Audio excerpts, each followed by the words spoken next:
In May of 2017, on US Highway 550, about 15 miles south of Cuba, New Mexico, a pickup truck drifted across the median and struck an oncoming SUV carrying a family from Aztec, Melissa and Jimmy Crawford, and their two children, ages 2 and 4, all of whom were killed, along with the truck's driver, who investigators believed may have been drinking.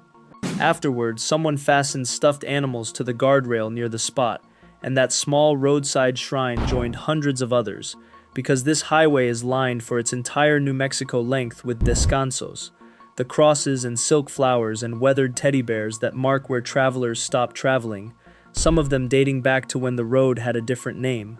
And here is the fact that makes US-550 different from every other deadly road in this series, the fact that should be impossible. This is the fixed version. The highway where the Crawfords died is the safety project. US-550 is what the state of New Mexico built, on purpose, at enormous expense, to replace a road so notorious it was killing people wholesale, and in the years after the ribbon was cut, 125 more people died on the replacement, 17 of them in a single year, until a village police officer who works the wrecks around Cuba described the corridor to a reporter in 8 words that no press release has ever managed to bury. Basically, anywhere from San Ysidro north is a killing zone. How a brand new 4-lane modern highway became arguably the deadliest road in New Mexico is a story about a single design decision 6 feet wide, and it is what we are talking about today. To understand it, you have to start with the road that came before, New Mexico Highway 44, a 2-lane ribbon running 120-odd miles northwest from Bernalillo, at the edge of the Albuquerque Metro, through the Pueblo lands at San Isidro and Zia, over the Continental Divide country around Cuba at 7,000 feet, across the empty Nageezi Badlands of the Navajo Nation checkerboard, and down into the San Juan Basin oil and gas fields at Bloomfield and Aztec. Then M44 was the only real link between New Mexico's largest city and the Four Corners, and by the 1990s it was infamous, overloaded with energy industry trucks and casino traffic and commuters, no passing room, no shoulders worth the name, and a fatality record that made it a fixture of legislative hearings. Everyone agreed it had to be rebuilt, and in the late 1990s the state did something bold about it, launching one of the largest highway projects in New Mexico history, a fast-tracked reconstruction that widened roughly 118 miles to 4 lanes in just a few years. Finished in 2001, delivered under an innovative long-term warranty contract that made national news in the road-building industry, and christened with a new federal number, US-550. The old killer highway was gone. The press conferences said so. And the new road carried, embedded in its cross-section like a birth defect, the compromise that would fill the next 2 decades with descansos. Because when the budgets were squeezed during design, the squeeze landed in the middle of the road. For most of its length, US-550's 2 northbound lanes and 2 southbound lanes are separated by a paved median just 6 feet wide, a strip of asphalt about the length of a tall man, with no cable barrier, no concrete divider, no physical anything between opposing streams of traffic. A 2006 University of New Mexico report stated the origin plainly. The narrow median was the result of construction cost cutting, and the geometry of what that saved money purchased is worth spelling out, because federal researchers had already done the arithmetic before the road was even designed. A Federal Highway Administration report from 1993 recommended medians of at least 30 feet on highways like this, 5 times what US-550 got, because the width of a median is nothing more or less than the amount of time a drifting driver has to wake up, correct, or slow down before entering the oncoming lanes. At 70 miles per hour, a vehicle crosses 6 feet of median in roughly a 20th of a second. That is the entire safety margin, the full recovery window, granted to a driver who has dozed off, blown a tire, glanced at a phone, or had 3 beers in Bloomfield, and on the far side of that 20th of a second, closing at a combined 140 miles per hour, is the Crawford family coming home. One more number completes the design. The UNM report noted that the highway was engineered for a top speed of 65 miles per hour, and the state posted it at 70. A safety engineer from Minnesota, reviewing the combination of the speed limit and the 6-foot median, described US-550 in a phrase that deserves to be carved somewhere along the right-of-way. A recipe for disaster. And the disasters came with a rhythm the wire services learned by heart. The four-lane road did what four-lane roads do. It largely eliminated the old two-lane passing crashes, and the 2006 study duly found more total crashes but lower severity on the rebuilt sections, which sounded like progress, except that the crashes the new road could not prevent were precisely the annihilating kind, the median crossovers. A truck drifts. An SUV is erased.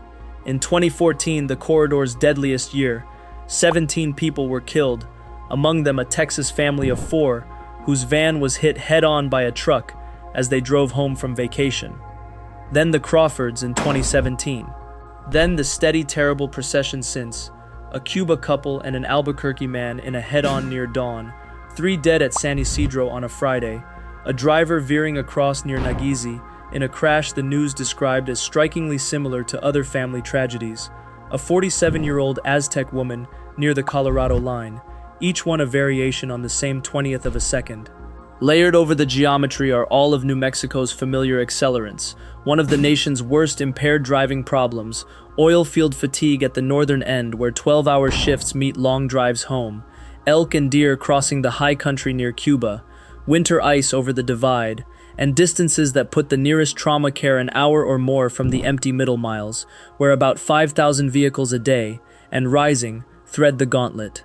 What elevates this from tragedy to indictment is that the fix has been known, named, priced, and studied for the entire duration of the dying.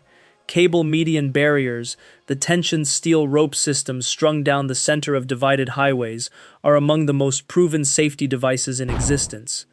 National research puts their effectiveness at 90 to 95% in preventing vehicles, including large trucks, from crossing into opposing lanes, and New Mexico itself has installed them elsewhere, including on Interstate 25 at La Bajada. The State Department of Transportation studied 135 miles of US-550 in 2013 and discussed cable barriers and did not install them, for reasons a spokeswoman declined to detail to the press, though anyone who has read this far can supply the shape of the answer. A 6-foot paved median is, by most standards, too narrow to properly fit the barrier that its own narrowness makes necessary, so the cheap median obstructs the cheap fix, and the proper remedy, widening the median itself, would mean rebuilding the very highway that was already rebuilt once, at a cost no budget cycle wants to father. Meanwhile, the barriers have crept onto a few segments in recent years, and studies continue, and the descansos continue too, appearing faster than the steel. I dwell on the 6 feet because it teaches the hardest lesson in this entire series about roads. Every other highway we have covered was killed into obsolescence by mountains, floods, fire, or time, forces beyond any engineer's veto. US-550 has no mountain to blame. Its terrain is manageable, its curves are gentle, its pavement is modern, its lanes are wide, its lethality was specified. It was drawn on a plan sheet, value engineered in a budget meeting, poured in asphalt, and posted 5 miles an hour faster than its own design speed, and everyone involved was trying to save lives, and most of them did, and the compromise they accepted has been collecting its quiet percentage ever since, one drifting vehicle at a time, which is why the road's biography reads like a paradox, a genuine safety triumph and the state's deadliest highway, the same 118 miles, both claims true. Nobody decided to build a killing zone. Nobody ever does. They decided to save the cost of 24 feet of dirt, and the difference between those two decisions has been paid out in Aztec and Cuba and San Isidro, in increments of one family at a time. Drive it yourself and the road will show you everything, because it is, like all its cursed siblings in this series, beautiful. North out of Bernalillo, the highway runs between the red mesas of the pueblos, past San Isidro where the white gypsum hills fold like crumpled paper, up through the Piñon country to Cuba under the flank of the Nazas, and then out across the enormous Nageezi emptiness, where the Badlands turn gray and gold and the gas flares flicker at dusk, some of the most cinematic miles in New Mexico, 70 miles an hour through a western. Drive them rested and sober and patient, and hold the right lane, and keep your eyes, always, on the oncoming stream to your left, close enough to read the other drivers' faces, because the road has given you a 20th of a second, and them the same, and the entire safety system of the state's main artery to the four corners is the unspoken agreement between you. And watch the shoulders as you go, where the descansos file past like mile markers of a parallel highway, the crosses repainted every spring, the plastic flowers bleached by altitude, the stuffed animals wired to guardrails south of Cuba, each one standing exactly where the agreement failed, a census the road keeps of itself. The old NM44 signs are long gone. The warranty contracts made the trade journals, the ribbon was cut in 2001, and the 6 feet of asphalt down the middle run on ahead of you toward Colorado, mile after mile after mile, the narrowest and most expensive strip of pavement in New Mexico, still waiting, a quarter century on, for the barrier everyone agrees it needs, patient as the road itself, patient as the families are not permitted to be.